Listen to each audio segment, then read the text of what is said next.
조선을 대표하는 충신 중에 황희라는 인물이 있습니다. 보통 우리에게는 황희정승 이렇게 많이 알려져 있는데요. 17세 나이에 등용되어서 무려 70년간 관직을 지내며 조선 초기에 4명의 왕을 옆에서 보필합니다. 그가 벼슬을 지냈던 70년 중 약 40년이 세종대왕의 통치 시기였는데요. 조선 초기에 태평성대를 주도했던 인물로도 평가를 받습니다. 이 사람과 관련된 수많은 미담들이 있어요. 조선의 세 번째 왕인 태종 때에 있었던 일입니다. 태종은 특별히 이 황희를 아끼고 신뢰했는데 그에게 지신사라는 벼슬을 내립니다. 이 직책은 지금으로 따지면은 대통령 비서실장의 자리예요. 가장 가까운 거리에서 왕을 보필하는 역할이었죠. 그러다 보니 왕의 정책과 인사, 행정, 외교, 군사 등 그 국정에 관련된 모든 영역에서 왕과 가장 긴밀하게 소통을 해야 했습니다. 이 직책을 감당하기 위해서는 무엇보다 입이 무거워야 했고 탁월한 정무 감각을 갖고 있어야만 했습니다. 태종은 황희에게 주요 관직에 대한 인사권까지도 위임을 했다고 해요. 한 번은 그 진급 심사에서 떨어진 한 관리가 황희에게 찾아와서 아주 거칠게 항의를 합니다. 당신이 나에게 불이익을 주었습니다. 그래서 내가 이번 진급에 실패한 것입니다. 책임지시오. 이 사실을 알게 된 태종은 오히려 항의한 그 사람을 불러다가 꾸짖었대요. 황의를 불신하는 것은 그를 신뢰하는 나에 대한 부정이고 반역이다. 지금 당장 이 사람의 현재 직위도 파직하라.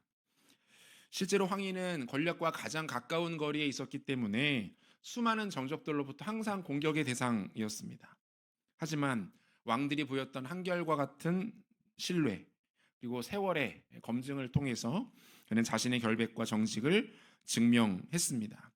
그렇게 70여 년간 국가의 주요 요직들을 모두 거치면서 그는 조선 초기의 르네상스를 이끌었던 것으로 평가됩니다. 이 사람의 능력은 단순한 재능과 실력이 아니었죠. 그보다 결정적으로 황이라는 인물을 빛나게 했던 것은 그의 신실함이었습니다. 그의 정직함, 청렴함, 그리고 한결같음. 잠깐 탁월한 것은 그렇게 어렵지 않을 수 있습니다.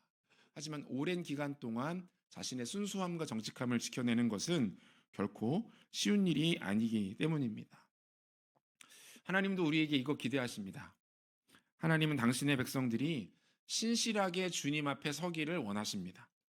그리고 그런 인생 가운데 풍성한 열매와 복을 주시는 줄로 믿으시기를 바랍니다. 본문에 나타나는 루벤, 갓, 므낫세 반지파의 모습이 오늘 우리에게 중요한 통찰을 제공합니다. 본문의 내용들을 살피면서 오늘 우리에게 주시는 교훈을 묵상해 보도록 하겠습니다. 이 가나안 땅에 대한 정복과 분배가 막바지에 이르고 있습니다. 그동안 땅을 분배받지 못했던 7지파에게도 땅이 분배됩니다. 6성읍에 도피 성읍이 설치가 되었습니다. 그리고 이제 여호수아는 본격적인 모든 사역의 마무리 작업에 돌입하죠. 루벤, 갓, 므낫세 반지파 소속의 군사들을 한 곳에 불러 모읍니다. 이 지파들은 이미 모세로부터 요단강 동편의 땅을 분배받은 사람들이에요. 하지만 당시 이 과정에서 중요한 조건이 있었어요. 그게 뭡니까? 그들이 비록 요단 동편에 정착을 했을지라도 전투를 감당할 수 있는 장정들은 그들의 가족과 거처를 떠나서 정복 전쟁에 동참해야 한다라는 것이 요단 동편 땅을 소유하게 되는 조건이었습니다. 여호수아도 이 사실을 알고 있었어요. 그래서 그들에게 이 사실에 대하여 확인하고 약속을 이행할 것을 요청하죠. 여호수아 1장 14절과 15절을 보니까 너희의 처자와 가축은 모세가 너희에게 준 요단 이쪽 땅에 머무르려니와 너희 모든 용사들은 무장하고 너희 형제보다 앞서 건너가서 그들을 돕되 여호와께서 너희를 안식하게 하신 것 같이 너희의 형제도 안식하며 그들도 너희 하나님 여호와께서 주시는 그 땅을 차지하기까지 하라. 그리고 너희는 너희 소유지 곧 여호와의 종 모세가 너희에게 준 요단 이쪽 해 돋는 곳으로 돌아와서 그것을 차지할지니라 이렇게 되어 있어요. 전쟁에 참여하고 전쟁이 모두 끝나면 다시 돌아오라는 거예요. 이 명령에 이들은 어떻게 반응합니까? 계속해서 1장 16절 보니까 그들이 여호수아에게 대답하여 이르되 당신이 우리에게 명령하시는 것은 우리가 다 행할 것이요 당신이 우리를 보내시는 곳에는 우리가 가리이다 이렇게 말합니다. 우리가 그 말씀하신 대로 순종하겠습니다. 그대로 행하겠습니다. 이렇게 대답하죠. 그렇게 전쟁은 시작되었고 시간은 흘렀습니다. 모든 것이 하나님의 은혜로 아름답게 마무리가 되었어요. 여호수아는 이제 이들의 충성과 헌신에 대하여 칭찬합니다. 본문 2절과 3절을 같이 읽겠습니다.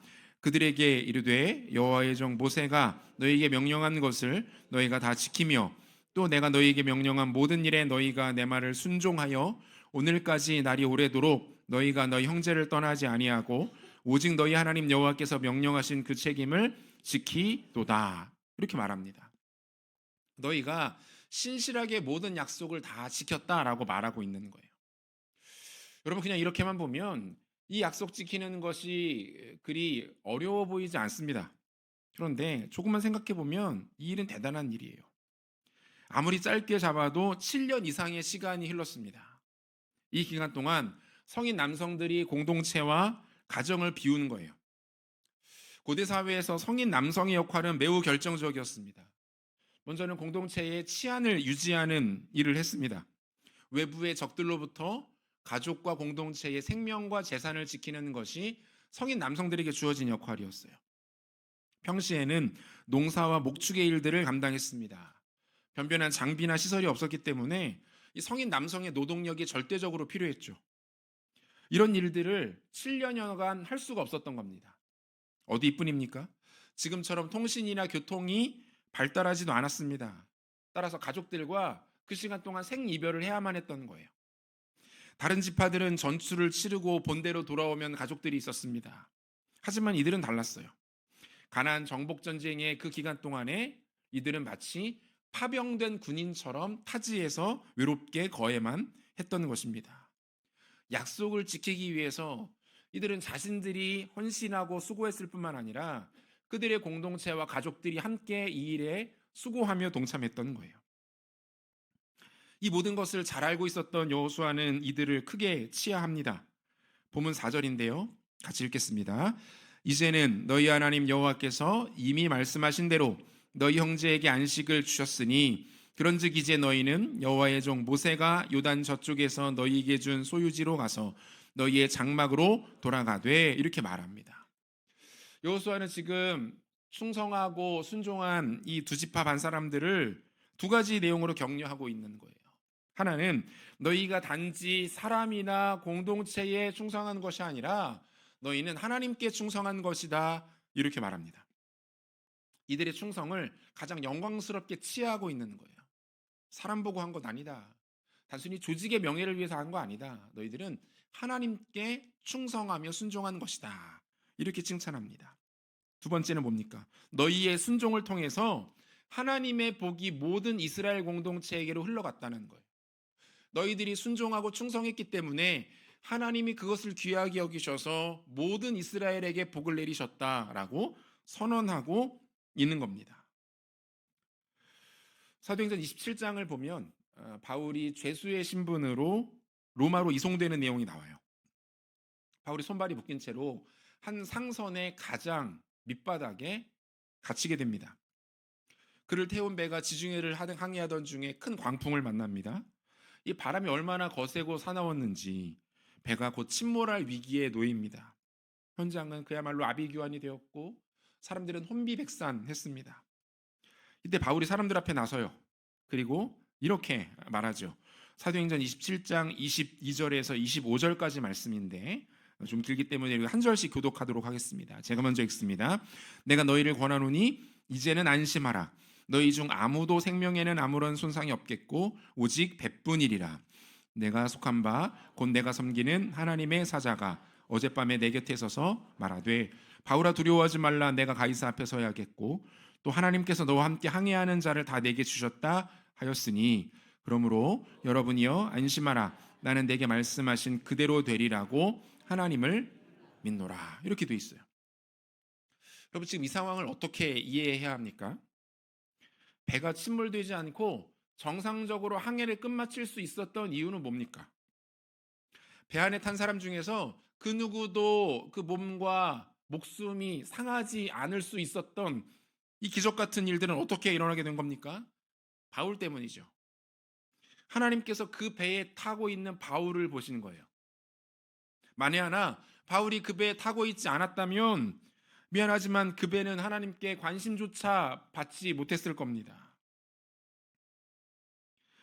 그냥 바다 위에 떠 있다가 풍랑을 만나 침몰하는 수많은 배들 중 하나에 불과했을 거예요. 그런데 하나님의 바울을 보셨어요. 더 정확하게는 바울의 충성과 그의 신실하심을 보신 거예요.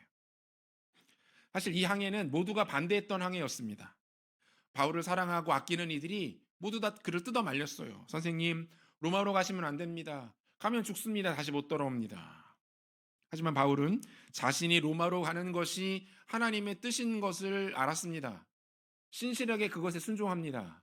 자신의 안위, 자신의 미래 돌보지 않고 하나님 부르신 그 부르심 앞에 정직하고 단순하게 순종합니다. 그리고 하나님은 그를 지키신 거예요. 주 안에 사랑하는 성도 여러분, 우리가 가슴에 품고 있는 하나님을 향한 사랑과 충성, 그 헌신과 신실함을 세상은 알지 못합니다. 알 수도 없어요. 이해하지도 못할 거예요. 심지어 어떤 경우에는 나랑 가장 가까운 가족, 주변의 지체들, 심지어 그런 일이 있어서는 안 되겠지만 교회마저도 내가 주님께 드리는 헌신과 그 순종의 마음을 몰라주는 경우들이 없지 않아요. 하지만 이 모든 것을 누가 아십니까? 하나님이 아십니다. 오늘 본문의 르우벤, 갓, 므낫세 반지파는 특별하고 대단한 업적을 세우는 것이 아닙니다. 이들에게 출중한 무예 실력이 있었고 막강한 전투력이 있었고 탁월한 작전 수행 능력이 있었던 것이 아니에요. 로마로 향하던 바울도 마찬가지죠. 그가 대단한 신분과 엄청난 영향력을 가지고 그곳으로 향하는 것이 아닙니다. 심지어 그는 죄수의 신분이었어요. 이들의 공통점은 뭡니까? 단순한 순종. 정직하고 순수하고 신실하게 하나님 앞에 반응하고 있는 거예요. 세상은 몰랐고 사람들은 외면했습니다. 하지만 하나님이 이들의 중심을 아셨어요. 그리고 보셨어요. 이뿐이 아니죠. 그것을 드러내시고 결정적인 순간에 그들을 지키시고 그들을 영화롭게 해주고 계시는 거예요. 우리 2주 전에 금요은혜 기도회에 C국에서 사역하시는 오하람 선교사님 오셔서 말씀 전해주셨는데요. 그 예배 전에 우리 장로님들 몇 분하고 만나서 같이 식사 교제를 좀 나누었습니다. 이 선교사님 사역하시는 C국이 공산권 국가이기 때문에 선교사님들이 이곳에서 사역하기가 쉽지가 않습니다. 최근 몇 년 사이에는 정말 많은 선교사님들이 이 정부의 방향성에 따라서 이 나라에서 추방당하는 일까지 벌어졌어요. 이런 이야기를 막 나누던 중에 선교사님이 이제 이런 말씀하시더라고요. 그래도 참 다행이죠. 저는 그동안 조용하고 작게 사역한 덕분에 정부의 눈에 덜 띄었습니다. 제 후배하고 이런 이야기를 나눴어요. 못생긴 나무가 산을 지킨다는 말이 있는데 그 못생긴 나무가 바로 우리 같다고. 우리가 작고 못생긴 나무여서 지금 모두가 떠나가는 이때에도 우리가 이 산을 지킬 수 있는 것 같다고. 이 고백을 하시는데 마음이 뭉클하더라고요. 여러분, 이 선교사님이라고 왜 크게 사역하고 싶지 않았겠어요?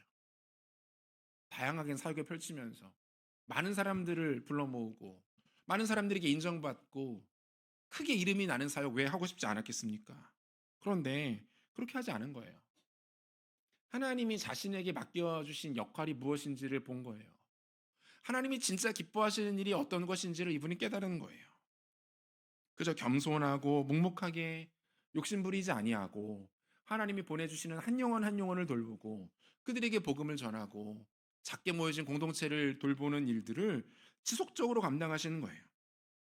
그러다 보니 지금처럼 결정적인 순간에 그 사역의 현장을 굳건하게 지킬 수 있게 되더라는 거예요. 사랑하는 여러분, 많은 사람들이 알아주고 거창하고 화려한 사역과 눈에 띄는 열매가 언제나 정답은 아닙니다. 하나님이 그러한 결과와 열매들을 주시면 좋겠지만 그렇지 아니할지라도 하나님 주신 사명에 묵묵하게 신실하게 반응하는 것이 저와 여러분 그리고 우리 교회에게 맡겨주신 몫인 줄로 믿으시기를 바랍니다. 하나님의 격려가 중요합니다. 하나님의 인정이 있으면 그만입니다. 하나님의 평가가 우리 가운데는 가장 중요한 기준이 되어야 해요. 우리가 정작 바라보고 집중해야 할 것, 사람들의 찬사, 사람들의 평가, 새 시대의 기준 아닙니다. 하나님의 시선.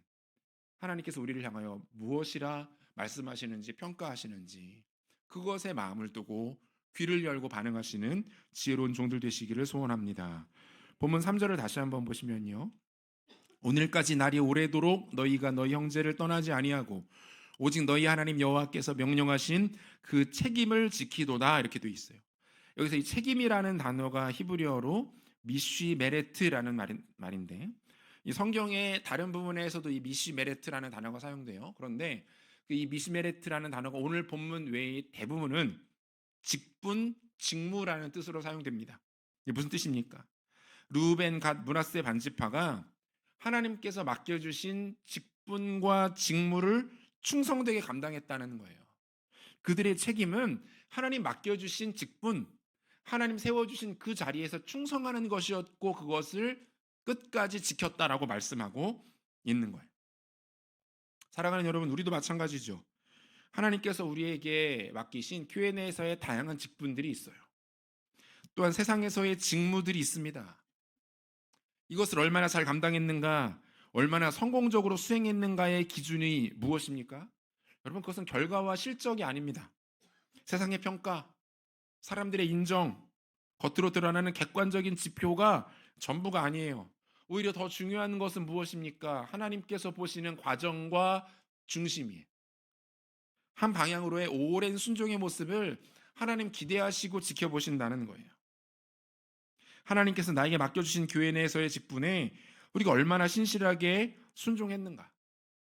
나의 직업, 가정, 삶의 터전 가운데 허락하신 일들에 대하여 얼마나 성실하게 매 순간 임했는가. 여러분, 이게 핵심이에요. 주님의 관심이 바로 여기에 있습니다. 교회 내에서 다양한 직분들을 감당하시기 때문에 아마 누구보다 잘 아실 거예요. 교회 내에서의 사역과 봉사가 매번 즐겁고 기쁠 수만은 없습니다. 어떻게 그럴 수가 있겠어요? 교사로 섬기고 구역장으로 섬기고 또 이렇게 찬양대로 봉사하면서 왜 그만두고 싶을 때가 없겠습니까? 아마 매 순간 이 고백하시는 분들 있을 거요. 진짜 올해가 마지막이다. 12월에 그만뒀어야 됐는데 기회를 놓쳤다. 1년을 또 어떻게 버티나? 제가 보니까 한 8분 정도 계세요. 이런 생각하시는 거예요. 하지만 그럼에도 불구하고 우리가 그 자리를 지킵니다. 그 왜 합니까? 인정받으려고 합니까? 자신을 드러내려고 하는 겁니까? 아니죠. 이유는 하나예요. 주님 부탁하셨으니까. 내가 사랑하는 주님이 맡겨주신 일이니까. 부족하지만 연약하지만 주님께서 그 자리에 부르셨고 세워주셨으니까 그것이 감사하고 그것이 귀한 줄 알고 묵묵히 감당하는 것 아닙니까? 주님이 여러분의 마음과 중심을 아신다는 거예요. 그리고 여러분들이 감당하시는 그 사역과 그 섬김의 자리를 통해서 온 교회와 공동체가 복을 받아 누리는 겁니다. 매주 토요일 오전마다 목회자들이 모여서 그 주일을 위해서 기도하는 시간을 갖습니다. 이 시간에 저희가 주일을 위해서 다양한 기도 제목 가지고 기도하는데 꼭 빼먹지 않고 기도하는 제목이 있어요. 주일을 섬기는 우리 많은 봉사하는 교우들 위해서 기도합니다. 대피 기도하시는 장로님, 또 안수 집사님, 권사님 위해서 기도하고 교사, 반주자, 지휘자, 찬양대, 안내위원들, 봉헌하시는 분들, 새가족부, 방송실에서 섬겨주시는 분들, 식당 봉사, 차량 운행, 재정부, 중보기도, 오후예배 찬양팀, 보이지 않는 곳에 섬겨주시는 모든 분들 이름 불러가면서 저희가 기도해요. 주님, 비록 사람들은 다 알아줄 수 없을 겁니다. 그들이 어떤 역할을 하며 얼마나 수고하는지 우리들은 다 모릅니다. 그런데 주님이 알아주십시오. 주님이 살펴주십시오. 주님이 기억하여 주시고 주님이 저들에게 복을 내려 주옵소서. 아마 우리 중에 다양한 이유로 아직 이러한 봉사에 참여하지 못하시는 분들도 있을 줄 압니다. 여러분들 또한 교회를 섬겨주시는 분들을 위해서 늘 감사하는 마음을 가지시기를 바랍니다. 동시에 이 영광스럽고 아름다운 섬김과 헌신의 자리에 동참하실 수 있기를 바랍니다. 이와 같이 우리의 신실함이 상식이 되어서 우리의 일상 가운데 나타나게 될 때 하나님은 우리 가운데 놀라운 은혜를 내려주신다는 거예요. 하나님께서 어떤 은혜를 그리고 어떤 복을 허락하십니까? 두 가지로 정리하겠습니다. 신실함이 상식이 될 때 임하는 복 첫 번째는 하나님의 말씀이 새롭게 들리는 일들이 일어나게 된다는 거예요. 본문 5절인데요. 5절 같이 읽겠습니다. 오직 여호와의 종 모세가 너희에게 명령한 명령과 율법을 반드시 행하여 너희 하나님 여호와를 사랑하고 그의 모든 길로 행하며 그의 계명을 지켜 그에게 친근히 하고 너희의 마음을 다하며 성품을 다하여 그를 섬길지니라 하고. 이스라엘 백성들에게는 너무나도 잘 알려진 말씀이에요. 그들은 이 말을 딱 듣는 즉시 어디서 많이 들어본 말씀인데, 그 말씀 모두가 그렇게 알만한 말씀입니다. 이 말씀은 처음으로 모세가 이스라엘 백성들에게 강조한 말씀이었습니다. 신명기 6장 4절과 5절을 보니까 이스라엘아 들으라, 우리 하나님 여호와는 오직 유일한 여호와이시니 너는 마음을 다하고 뜻을 다하고 힘을 다하여 내 하나님 여호와를 사랑하라. 쉐마 이스라엘, 들으라 이스라엘, 이스라엘아 들으라로 시작되는 말씀이죠. 이스라엘 백성들에게 이 말씀은 자녀를 교육하는 교육 철학이었고 이스라엘 공동체가 지탱하는 공동체의 근간이 되는 말씀이었어요. 이 말씀이 얼마나 중요했는지 예수님도 이후에 하나님 사랑과 이웃 사랑을 두 계명으로 주실 때에 이 말씀을 언급하시기도 합니다. 또한 하나님께서도 동일한 말씀으로 여호수아를 격려하신 적이 있죠. 여호수아를 이스라엘의 새로운 리더십으로 세울 때 그에게 주셨던 당부의 말씀이 동일하게 이 말씀이었어요. 여호수아 1장 7절과 8절.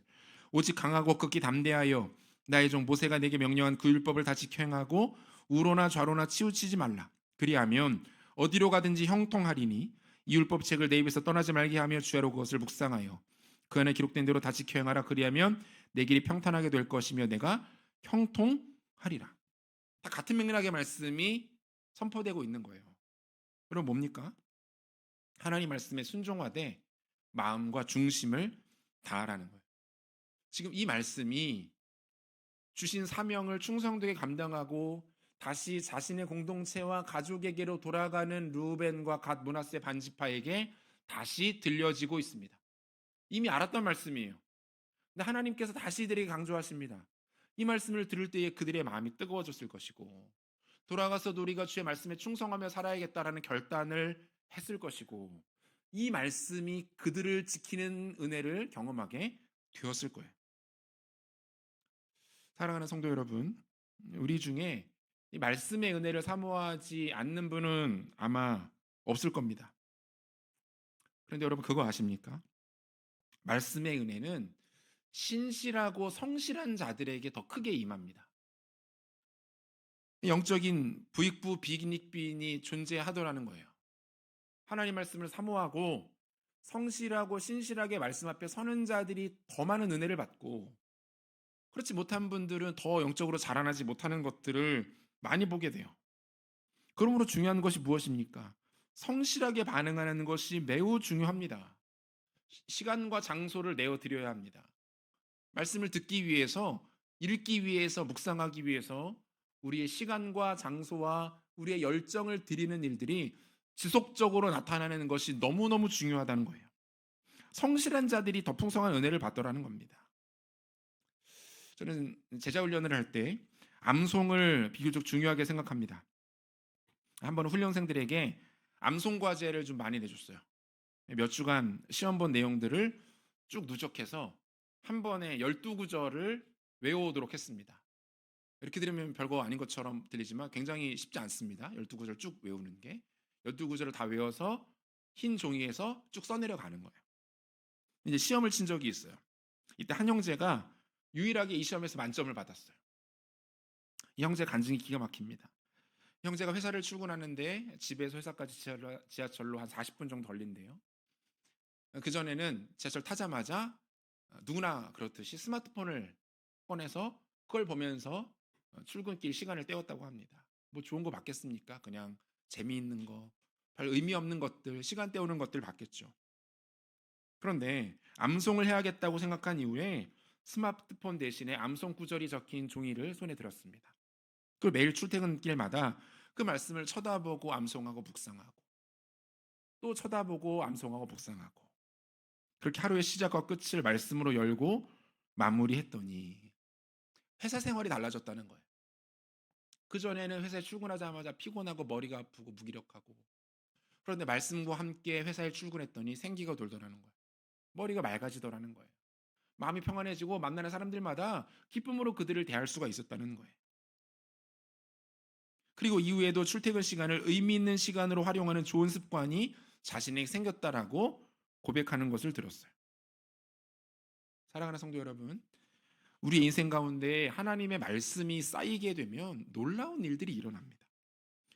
여러분, 말씀을 가까이 하는 것, 말씀을 듣고 읽고 암송하고 묵상하고 배우는 이 일들은 마치 무엇과 같냐면 화약고에 화약을 쌓아놓는 것과 같아요. 평상시에는 아무런 차이가 나지 않습니다. 하지만 그 화약고에 쌓여 있는 그 화약 안에 조그만 불씨가 떨어진다고 생각해 보세요. 화약이 적게 쌓여 있다면 그저 작은 불꽃만 잠시 일으키고 말겠죠. 반대로 화약고 안에 화약이 산더미처럼 많이 쌓여 있다고 생각해 보십시오. 작은 불꽃 하나가 그 안에 들어갑니다. 엄청난 폭발을 일으키게 됩니다. 마찬가지예요. 우리의 내면에 하나님의 말씀이 충분하게 넉넉하게 쌓여 있다면 평상시에는 그것이 확연하게 드러나지 않을 겁니다. 그런데 하나님께서 그 사람 가운데 특별한 은혜를 주실 때, 하나님이 그를 사용하고자 하실 때, 하나님 공동체와 교회 안에 특별한 은혜를 주실 때 그 안에 말씀이 얼마만큼 쌓여 있느냐에 따라서 전혀 다른 반응이 나타나게 된다는 거예요. 폭발력이 달라지는 거예요. 하나님께서 그 사람의 인생을 뒤집어 놓으십니다. 그 사람을 기적처럼 능력 있게 사용하시는 일들이 일어나게 되더라는 거예요. 사랑하는 성도 여러분, 성실하게 그리고 꾸준하게 말씀과 기도를 쌓아 놓으시기를 소원합니다. 우리의 세대에, 그리고 우리의 자녀 세대를 위하여 기도를 쌓아 놓으십시오. 말씀을 쌓아 놓으세요. 하나님의 방분이 있을 때 그것들이 폭발력 있게 일어나게 됩니다. 신실함이 상식이 될 때 임하는 복 두 번째는 하나님의 공급하심을 경험하게 된다라는 겁니다. 본문 8절인데요. 말하여 이르되 너희는 많은 재산과 심이 많은 가축과 은과 금과 구리와 쇠와 심이 많은 의복을 가지고 너희의 장막으로 돌아가서 너희의 원수들에게서 탈취한 것을 너희의 형제와 나눌지니라 하매라고 되어 있어요. 여호수아가 이들을 다시 요단 동편, 이들의 가족들과 공동체에게로 보내는데 빈손으로 보내지 않아요. 그동안 가나안 정복 전쟁을 통해서 축적된 수많은 전리품들 중에서 일부를 이들의 몫으로 챙겨주고 있습니다. 8절을 보면 많은, 심이 많은 이런 표현들이 계속 반복되고 있는데 이게 무엇을 의미할까요? 그냥 섭섭하지 않을 정도로 챙겼어. 여러분, 이 정도가 아닌 거예요. 상상 이상으로 풍족하게 채워주고 있는 거예요.